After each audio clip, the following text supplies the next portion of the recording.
ওং নমঃ শিবায়। বন্ধুরা নমস্কার। কলকাতা ফাটাফাট টিপসে আমি নিয়ে চলে এসেছি ফার্স্ট টু সেকেন্ড বাজি rolling tips.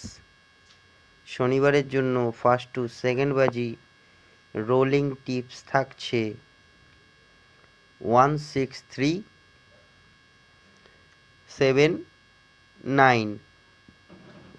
First two second বাজি রোলিং সেটের জন্য যে পাত্তিগুলি রেখেছি পাত্তিগুলি দেখে নিন, অবশ্যই পাস হবে।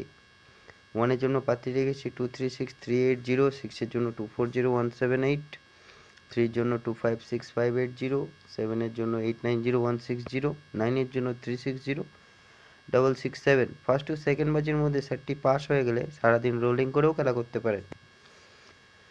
আমার চ্যানেলটি যদি আপনাদের ভালো লাগে তবে অবশ্যই আমার চ্যানেলটিকে সাবস্ক্রাইব করবেন, লাইক কমেন্ট শেয়ার করবেন এবং বন্ধুদের মাঝে বেশি বেশি করে শেয়ার করে খেলা করার সুযোগ করে দেবেন। নতুন বন্ধুরা আমার চ্যানেলটি অবশ্যই সাবস্ক্রাইব করবেন। আপনারা সুস্থ থাকবেন, ভালো থাকবেন এবং আনন্দে থাকবেন। আপনার দিনটি শুভ হোক।